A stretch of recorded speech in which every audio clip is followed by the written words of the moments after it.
Olá, no ar, mais um clipe eletrônico. Recentemente, nós acompanhamos uma polêmica envolvendo um caso de assédio sexual em um ônibus na região da Avenida Paulista.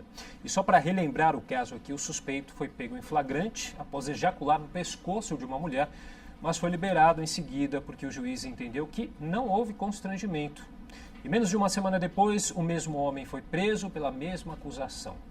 No total, ele já foi detido 17 vezes por assédio sexual. Para comentar um pouco sobre a justiça brasileira, esse é o nosso tema de hoje, a justiça brasileira e as brechas que a legislação tem em casos como este, nós recebemos aqui no programa o Alexis Couto de Brito, que é professor de Direito Penal da Universidade Mackenzie. Obrigado pela presença. Prazer. Também aqui com a gente o advogado Ari Fredenbach. Seja bem-vindo, tudo bem? Obrigado. Ex-vereador também aqui, já foi aqui da casa. Aqui na nossa mesa também a socióloga Dulcelina Vasconcelos Xavier, que é integrante da Frente Regional de Enfrentamento à Violência contra a Mulher, do ABC Paulista. Tudo bem? Obrigado pela presença. Obrigada. E completando a nossa mesa, a doutora em Direito pela USP, Évora Cardoso, que é integrante da Rede Feminista de Juristas. Você também pode participar, agradecendo, claro, a sua presença.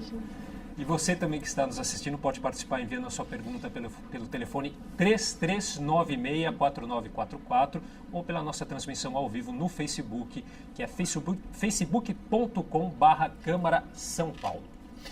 Bom, e para começar, eu gostaria de entender, faço já aqui a pergunta, abro para todos os convidados, por que foram necessárias 17 acusações, aí, 17 vezes esse sujeito precisou ser detido para que a prisão, enfim, a prisão preventiva fosse de fato decretada. E a gente tem uma informação que saiu agora há pouco aqui na internet, que esse homem que cometeu essa violência sexual na semana passada em um ônibus aqui em São Paulo, ele foi condenado a 2 anos de prisão por um crime semelhante ocorrido em 2013. A Justiça de São Paulo está no G1 de hoje. A Justiça de São Paulo condenou nesta segunda-feira, ontem, o ajudante-geral Diego Ferreira de Novaes, de 27 anos, a 2 anos de prisão em regime fechado por um crime contra a dignidade sexual cometido contra uma mulher em 2013 na região da Avenida Paulista. Será que se não tivesse toda essa repercussão, né, da semana passada, do que aconteceu, a gente teria essa condenação aqui desse crime ocorrido em 2013? Já abro para quem quiser começar, fiquem à vontade. Bom, olhando, eu vou começar. Vamos lá, Ari. Eu acho que é óbvio que não. Assim, precisou se tornar um escândalo nacional para que alguém desengavetasse esse processo e saísse uma condenação agora. Além do que, eu acho que o grande equívoco da nossa justiça, nesse caso aqui, além dos inúmeros casos cometidos por esse fulano, está muito claro de que não é um caso de prisão. É alguém que tem um sério transtorno que precisa ser tratado. Não adianta prender esse fulano com uma sentença de 2 anos e pouco, o professor aqui, depois eu poder dizer quanto tempo ele deve cumprir dessa pena, rapidamente ele vai estar na rua e vai cometer novamente o mesmo tipo de crime porque não foi encaminhado para tratamento. É um caso claro de que não é uma questão de prisão, é uma pessoa que está gravemente doente. Quer dizer, na opinião do senhor mesmo, essa condenação aí, que a gente nos parece aí como uma satisfação à população por tudo que aconteceu, não é ainda de fato a solução ideal, né? Eu acredito que não. Acho que independente dessa questão dele ir preso ou não, eu acho que é claro, ele precisaria responder. Se ele tem um agravamento desse problema mental, ele tem que responder. E o Estado tem que se responsabilizar pelo cuidado dele, né? Ou seja, condenado para a cadeia ou então um tratamento adequado para esse caso. O que acontece na maioria das vezes é que o crime sexual, e na sentença o juiz que o soltou disse que não houve constrangimento, é que esse tipo de abuso sexual, assédio, crime sexual, na maioria das vezes, as mulheres acabam sendo questionadas do seu comportamento em detrimento do comportamento de quem cometeu o abuso.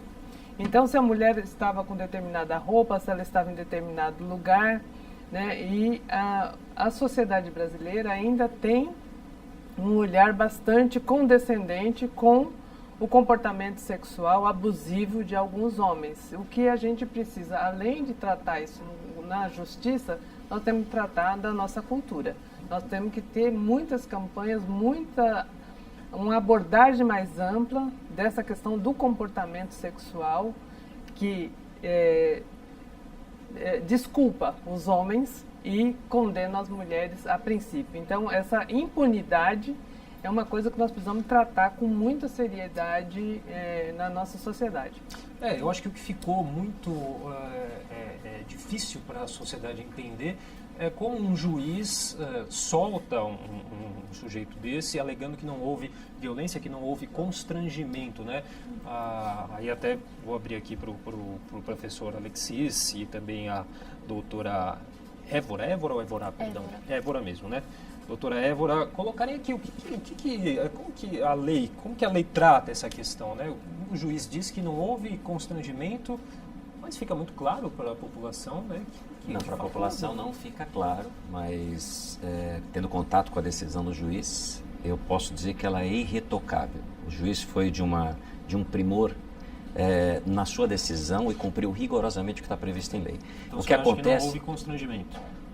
Não, houve um constrangimento, mas não o crime de estupro, o qual se alega que aconteceu. Então, o que acontece é que o tipo penal a qual tentaram imputar a esse rapaz, que como o doutor Ari disse, de fato tem um problema mental, deve ter algum tipo de distúrbio, e de fato não é a cadeia, não é o lugar dele, é que o constrangimento para o crime de estupro só acontece mediante violência ou ameaça de violência.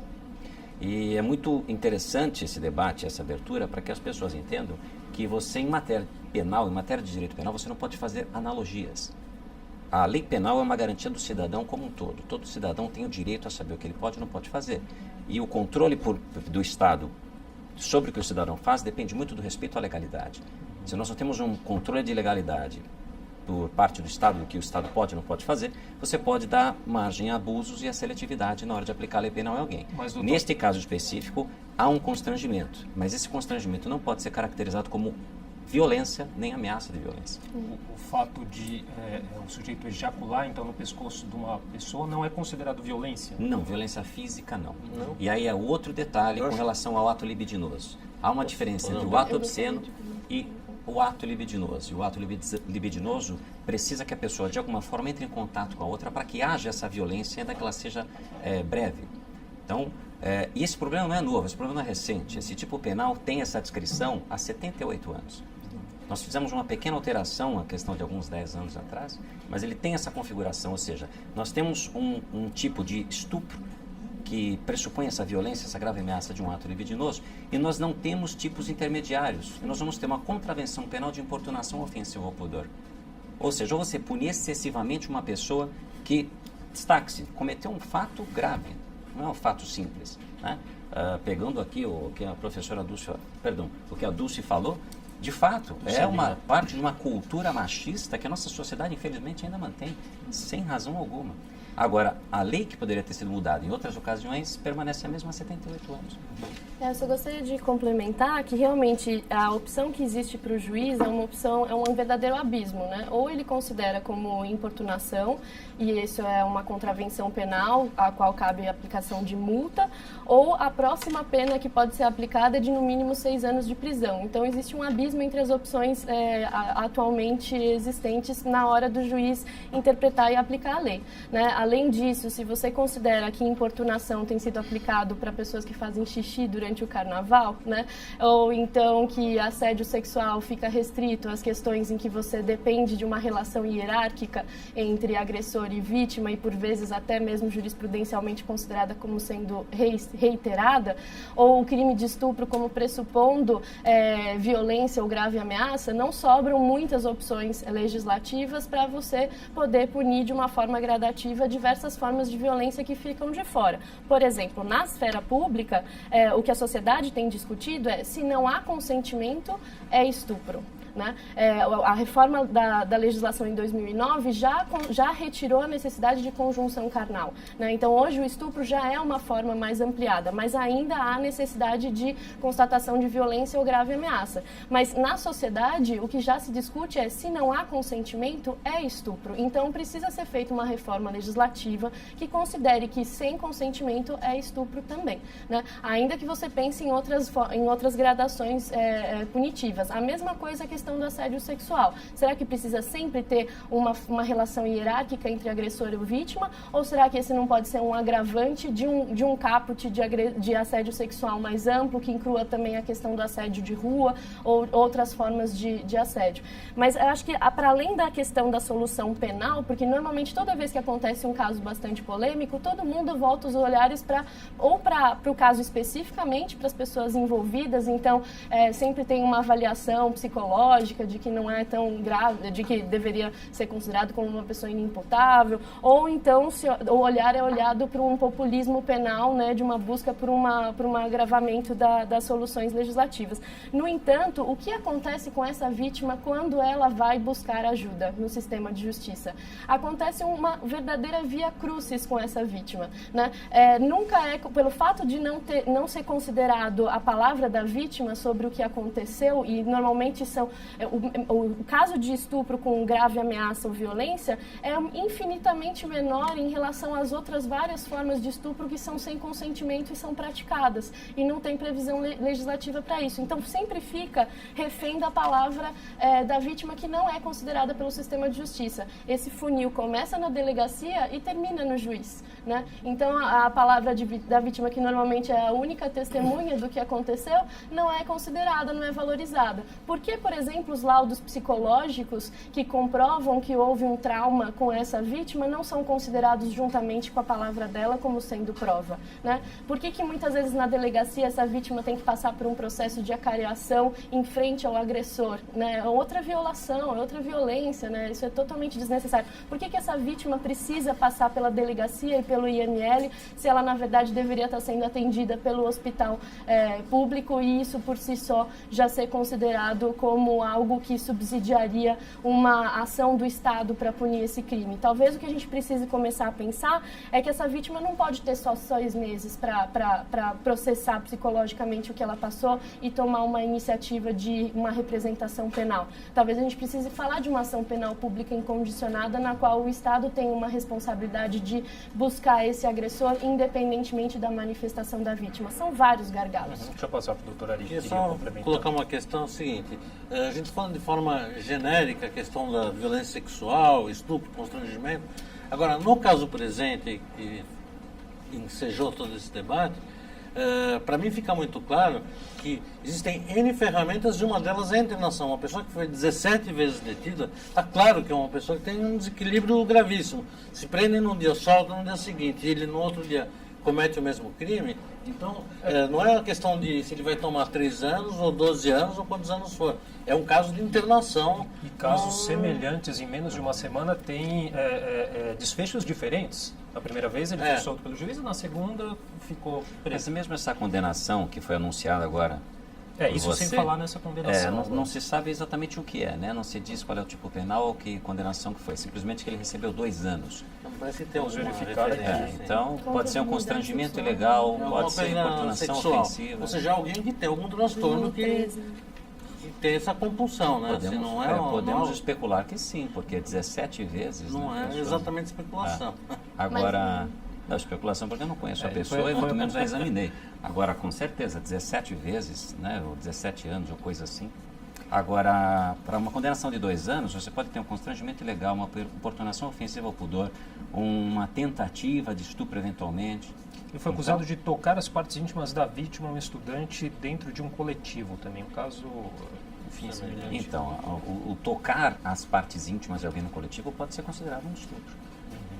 E é esse o problema. A legislação, como a Évora disse, é muito lacunosa e há 78 anos. Sempre que aparece algo assim na imprensa, se debate novamente a possibilidade, como ela disse, de uma espécie de um estupro privilegiado, ou seja, um estupro com uma pena menor.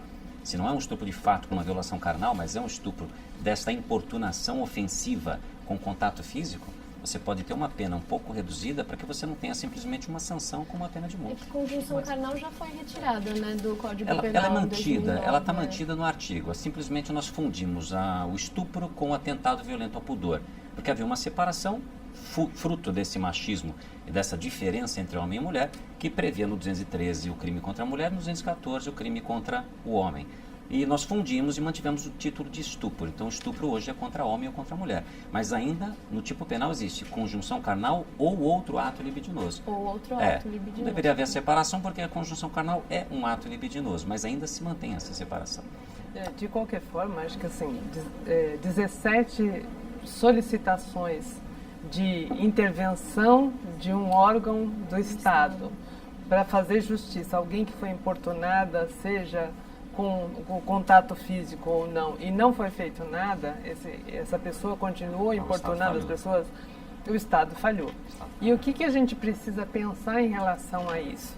É que os novos direitos relativos à questão do reconhecimento da mulher como cidadã, reconhecimento da desigualdade racial, da população LGBT, esses tipos de solicitação de justiça costumam ser negligenciados. Então, uma pessoa que sofre racismo, ela pode ouvir com muita facilidade: olha, não foi bem assim, você está exagerando, né? A mesma coisa as mulheres ouvem.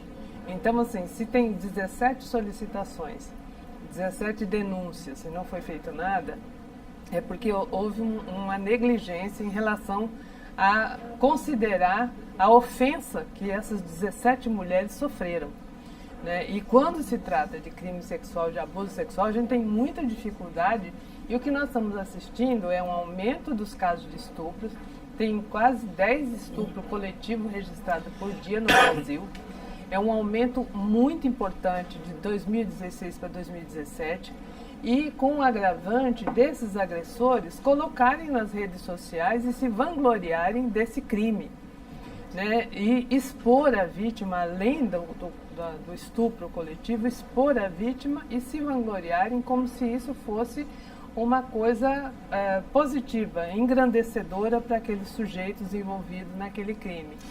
E a gente precisa, como sociedade, colocar parâmetros e ter uma ação não só do Estado, mas da sociedade em relação a isso. Porque assim, o que a gente assiste é uma banalização da violência sexual, e a gente se pergunta, com o judiciário, com o Estado, que demora 17 ocorrências para tomar uma atitude, o que vai ser dessas mulheres, né? E apesar da demanda da justiça para analisar e por esses casos ser grande também, há uma demora muito grande. A gente vê mesmo esse sujeito aqui em questão sendo condenado por um caso de 2013. Nós estamos Se não tivesse acontecido nada agora, provavelmente isso não teria sido julgado tão cedo, né? Exatamente. Não dá para serem feitos ajustes aí na lei para que esse trâmite seja Com certeza, com certeza. É uma demanda muito grande pelo judiciário, né? E demandas às vezes pequenas.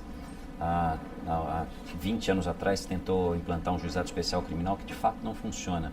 Então, que deveria ser resolvido imediatamente, instantaneamente, a partir do acontecimento do fato, com a condução direta das partes ao judiciário, nunca funcionou corretamente. Então, você simplesmente pega mais uma fila, e essa fila vai entrando na pauta, e casos que deveriam ser resolvidos em 1 ou 2 dias, acabam demorando 6 meses, 1 ano, 2 anos.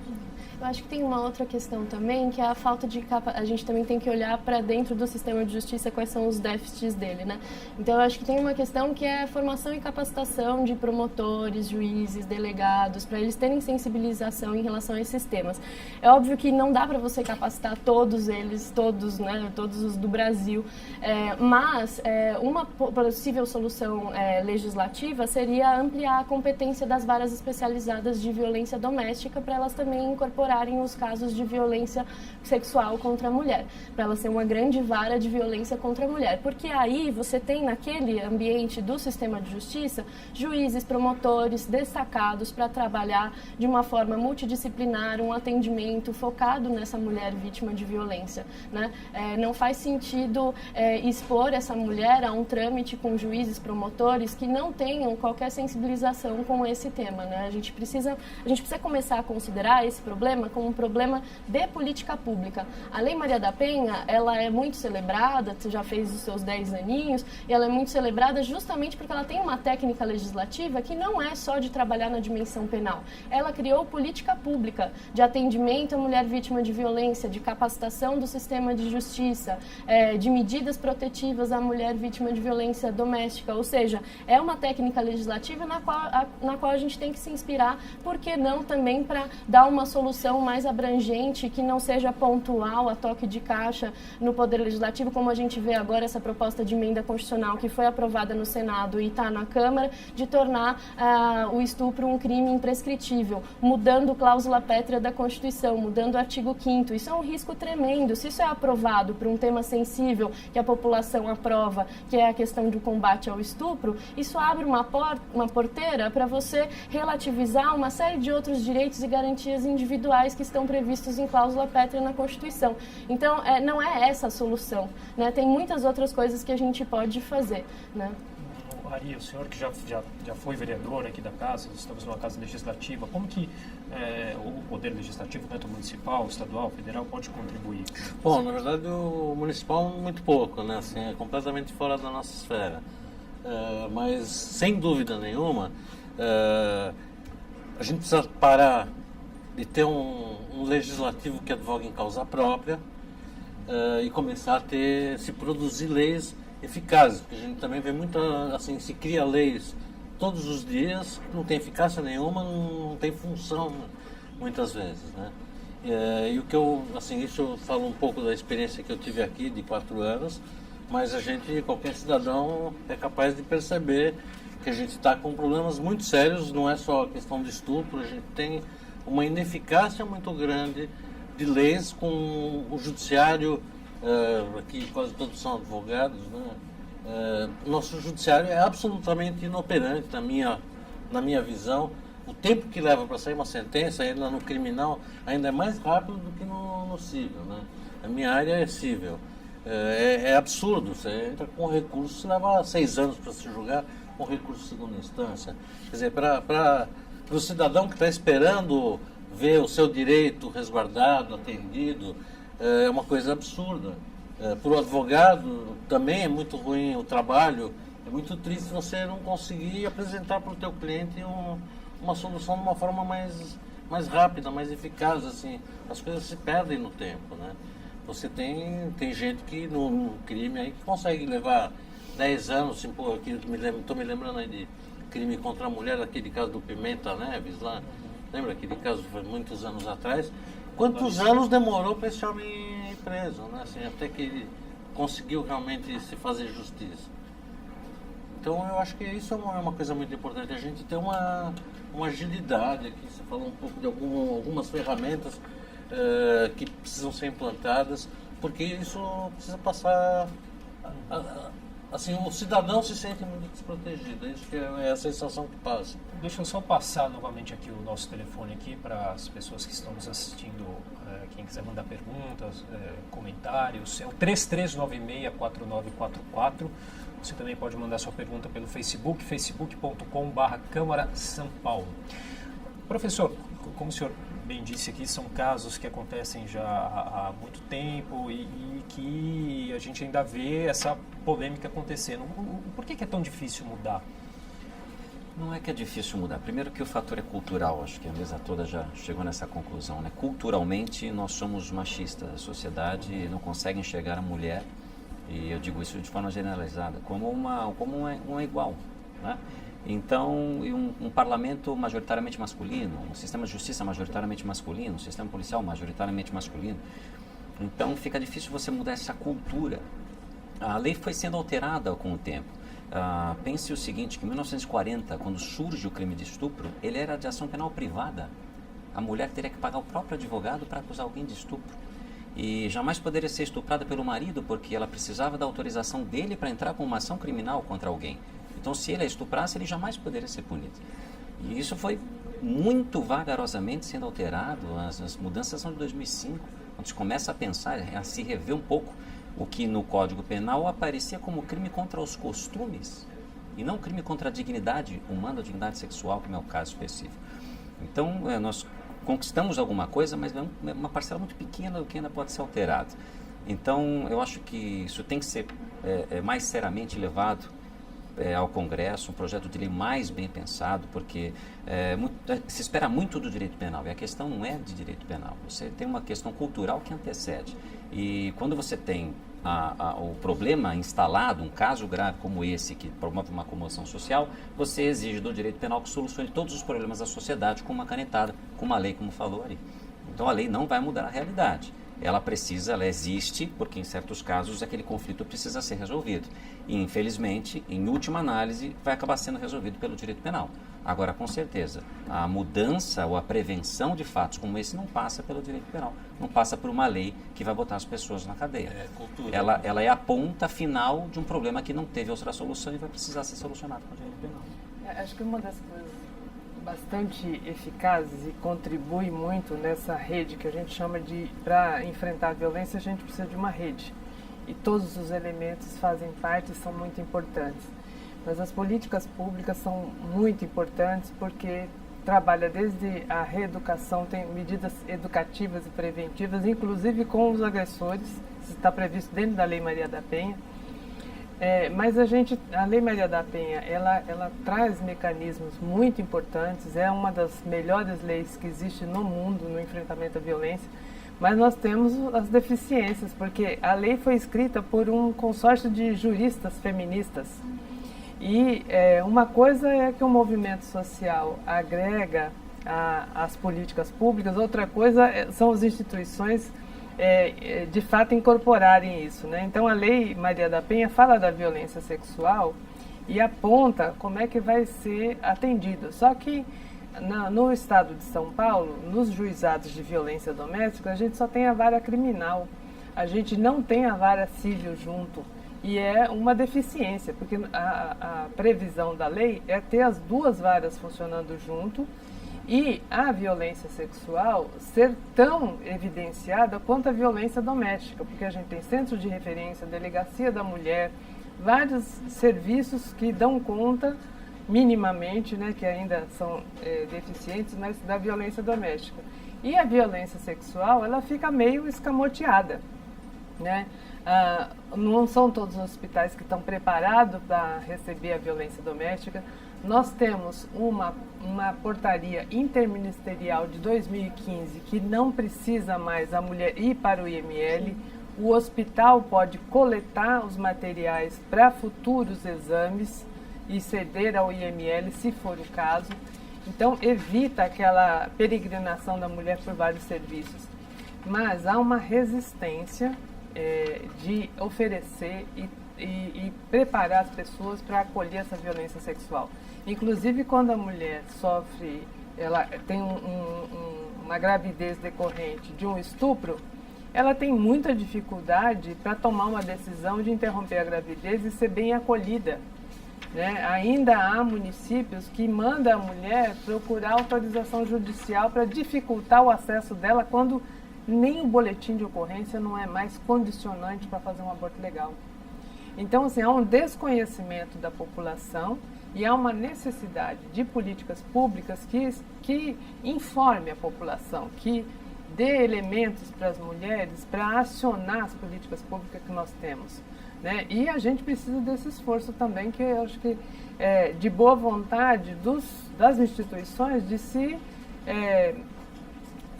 vamos dizer assim, se atualizarem, para não dizer capacitarem, porque às vezes isso constrange algumas pessoas, a gente não vai capacitar ninguém, mas pelo menos atualizar em relação às legislações que a gente avança, né? Então, eu acho que é muito importante. Aqui em São Paulo nós temos uma lei que previne o assédio sexual no âmbito do município, do funcionalismo público, mas estende para os profissionais que cometerem assédio contra a usuária e usuário. Isso é muito importante. Essa lei foi aprovada em 2016, julho de 2016 foi sancionada, e ela não serve só para os trabalhadores da prefeitura, mas serve também para o usuário municipal que sofrer algum assédio no âmbito da política pública municipal. Uma coisinha rápida, assim, de todas as falas aqui, o que eu observo Eu acho que o maior problema que a gente tem, na verdade, é um problema cultural, porque você está falando, por exemplo, de uma lei que foi criada no município de São Paulo, mas eu sei de casos que continuam acontecendo de assédio dentro do local de trabalho.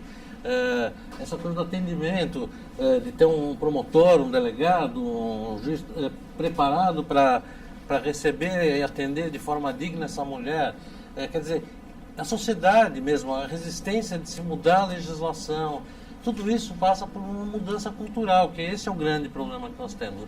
Nós temos uma sociedade extremamente machista, os legisladores, como o senhor falou, na sua grande maioria são homens, extremamente machistas, por conseguinte.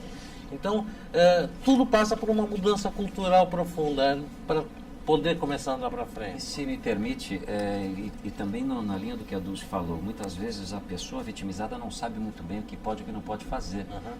As políticas públicas, de fato, não são muito condizentes, mas a sociedade civil organizada também se movimenta bastante nesse sentido, né? Eu cito como exemplo o Instituto Brasileiro de Ciências Criminais, que tem um programa de instrução gratuita para mulheres, um programa que se chama Maria Marias, no qual elas são um foco de disseminação dessa cultura, ou seja, elas aprendem no Maria Marias gratuitamente e levam para as comunidades os direitos e as condições que a lei oferece.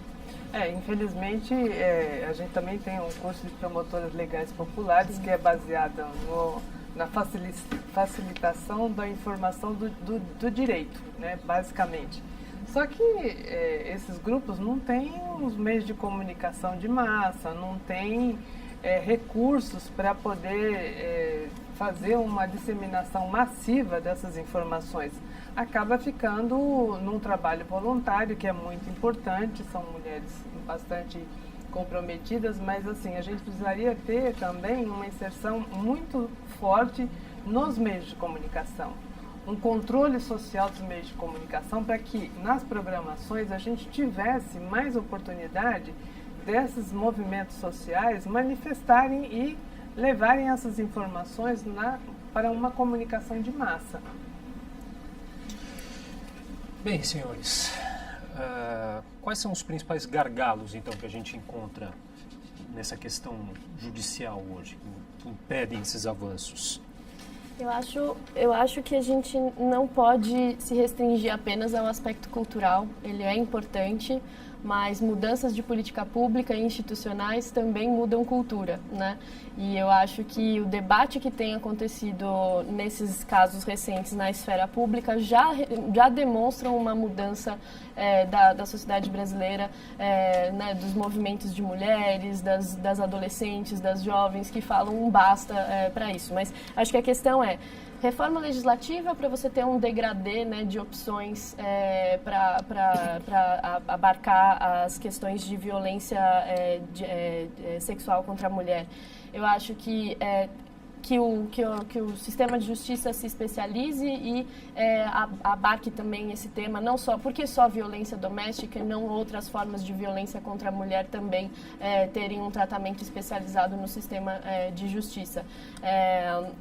E evitar populismos penais, né? Eu acho que evitar qualquer forma de busca apenas por imprescritibilidade, que se a gente fizer uma analogia, por exemplo, com o crime de racismo, que está previsto na Constituição, que ele é imprescritível, que ele é inafiançável, e a gente vê o que os juízes acabam fazendo, eles nunca consideram como crime de racismo, eles acabam aplicando injúria racial. É outro abismo que existe na legislação, todos os casos são desclassificados para injúria racial e se aplicam o mais brando. A mesma coisa está acontecendo agora nos crimes de violência sexual contra a mulher. Os juízes se sentem incomodados de terem que aplicar como estupro, porque o estupro, da forma como ele está hoje no Código Penal, ele pressupõe violência ou grave ameaça, mas o principal é que a sociedade brasileira não aceita mais o não consentimento. E quando a gente fala não consentimento, a gente está falando de várias coisas. Você pode consentir e depois você pode dizer não. A qualquer momento você pode dizer não. E quando você diz não, já é estupro. entendeu? Se você for violentada, dizendo não, já é estupro. E o consentimento não é um consentimento com você bêbada ou drogada ou inconsciente. O consentimento é um consentimento expresso, né? Não é porque você saiu com alguém numa balada que você consentiu, né? E isso não passa na cabeça dos operadores do sistema de justiça, né? Então existem várias formas de mitigar a palavra da mulher vítima de violência, e isso precisa mudar, né? Não dá mais para decidir da mesma forma que os juízes têm decidido. A gente tem uma informação aqui, ó, só no primeiro semestre deste ano, trens e metrôs de São Paulo registraram 127 casos de assédio sexual, mas apenas um foi enquadrado como estupro, né? A gente tem uma promotora que é parceira da Rede Feminista de Juristas, e ela fala que nos 10 anos dela de atuação como promotora criminal, atendendo mulheres vítimas de violência, ela só teve 2 casos de condenação de estupro. Não é possível que em 10 anos da atuação dela, apenas 2 estupros tenham sido confirmados pelos juízes. Ou seja, para além de uma reforma legislativa, mesmo que fosse uma reforma, não é só isso. Existe uma resistência muito grande. Eu acho que tem uma questão também que é, enquanto o sistema de justiça for composto principalmente por homens, como eles podem ter empatia e se sensibilizar e conseguirem entender o que é ser uma mulher vítima de violência, né? Então, acho que, às vezes, é além do que você poderia fazer de políticas de sensibilização desses profissionais. Você não é uma mulher, né? Então, a partir desse momento, você não consegue conceber que, por exemplo, violência não é só conjunção carnal. Violência não é só agressão física. Violência pode ser psicológica também, né? Então, mesmo a Lei Maria da Penha sendo extremamente didática nesse sentido, dizendo que violência é muito mais do que agressão física, ainda assim tem resistência de considerar a violência psicológica. Eu vou passar já, nosso tempo já está chegando ao final, vou passar então para as considerações finais, vou começar aqui pela do Celina, então, e aí a gente vai nesse sentido. Bom, eu acho que fica um desafio para a gente, da gente se informar mais sobre as políticas públicas que existem, sobre os direitos que existem. Eu acho que esse trabalho de informação é muito importante, e também, assim, falar que existem políticas públicas, mesmo que a gente precise avançar mais em termos de ter atendimento, mas a gente tem atendimento e a população precisa saber disso. E mais, o silêncio é cúmplice da violência. Denuncie, né? Não deixe de denunciar, procure os canais adequados, mas denuncie, porque se as mulheres não denunciarem, a gente não sabe dessas situações, e o avanço em responder a isso vai ficar cada vez mais difícil. Professor, por gentileza. Eu posso resumir tudo o que nós passamos atualmente, não só com esse caso, mas com relação a vários outros casos de intolerância, numa única palavra: respeito. A gente costuma sempre usar justamente a tolerância ou a intolerância. Acho que a questão não é tolerar o próximo, a questão é respeitar o próximo. Então, se o próximo não é igual a você, porque nunca vai ser, que você respeite o próximo na sua individualidade. Então, o que acontece nesse caso específico de violência sexual é que o homem não respeita a mulher como um ser equivalente. E por isso ele acaba achando que ele tem mais direito sobre ela, ou que ele tem mais poder sobre ela, e assim também com relação a outras minorias. Então, acho que é uma questão sim, de formação. Acho que nós precisamos melhorar um pouquinho esse tipo de informação, e no sistema judiciário como um todo, desde a polícia na ponta até o desembargador na outra, eu acho que é uma questão também de capacitação, melhor seleção e depois uma capacitação para entender esses problemas. Enquanto a gente não tiver as minorias presentes nos órgãos julgadores, por exemplo, esse diálogo, quando acontece, é muito pequeno. Quando você coloca no judiciário, coloca as mulheres, coloca os negros, esse diálogo é mais intenso, e aí você consegue, a partir desse diálogo, dessa argumentação, trazer isso como um problema que deve ser discutido. E a informação, né, o debate, como a gente está fazendo aqui, isso sempre é muito importante. Hoje tudo é mídia praticamente. Hoje uma pessoa com o celular na mão é mídia. Então é por isso que esse caso teve tanta repercussão, por conta dessas mídias sociais que você propaga e que mostra o lado bom e o lado mau do cidadão também, mas é bom porque a pessoa agora tem voz, todo mundo tem voz. Né? Nós vimos uma geração onde todo mundo tem voz e consegue se manifestar de alguma forma. No momento nós estamos aprendendo a lidar com isso, mas eu acho que a gente vai chegar num ponto de equilíbrio ideal, no qual você vai fazer uso dessa voz de uma forma mais coerente em prol do social. Okay. Doutor Ari, por favor. Bom, eu queria dizer, para finalizar, que assim, eu Primeiro, eu insisto, eu acredito que tem uma mudança cultural muito importante, que é um trabalho longo, árduo, e aí entra a coisa da imprensa, que você falou, que eu acho muito importante. A responsabilidade da nossa imprensa de fazer realmente utilidade pública, usar o tempo, em vez de passar um monte de lixo que a gente vê, começar a usar um pouquinho, passar um pouco de informação. Aonde buscar auxílio, porque assim, eu, como vereador, eu percebi isso. Tem muitos serviços muito legais no município que a população absolutamente desconhece. Então, informar como e aonde e trazer consciência e trazer debate. Assim, usar um pouquinho do tempo que a imprensa tem, que custa tão caro, para realmente fazer um pouquinho de serviço útil à população. Um pouco de informação, não só desinformação. Prestação de serviço público de qualidade. Muito importante. Doutora Évora, por favor. Eu acho que eu faria um comentário, na verdade, para as pessoas que estão assistindo o programa. Todo mundo conhece uma mulher que foi vítima de violência, né? Então a questão é o que a gente fez por essa mulher, né? O que a gente fez por essa mulher próxima que um dia contou para a gente que foi vítima de violência, né? A gente acolheu, a gente acompanhou até a delegacia, a gente escutou e acreditou na versão que ela contou, né? Acho que se for para buscar uma mudança cultural, ela começa por aí, né? E os homens que recebem nos grupos de WhatsApp mensagens com fotos não consentidas, privadas, íntimas, o que vocês fazem a respeito quando isso acontece com vocês nos grupos de amigos de vocês, né? Vocês se posicionam ativamente em relação a essas violências, né? Vocês conversam e discutem quais são os problemas e os limites da masculinidade, como isso afeta, como o machismo afeta a sua masculinidade, porque eu acho que as mulheres estão fazendo o movimento feminista, mas eu acho que os homens precisam também discutir a respeito disso, né? Não é só uma questão da mulher, é uma questão também do homem agressor. Existe uma cultura agressora e o que é que a gente pode fazer para mudar isso? Bom, ok. Queria agradecer a vocês pela participação. Muito obrigado. E o Clipe Eletrônico de hoje fica por aqui. Obrigado também por você que nos acompanhou e até a semana que vem. TV Câmara São Paulo, informação para a cidadania.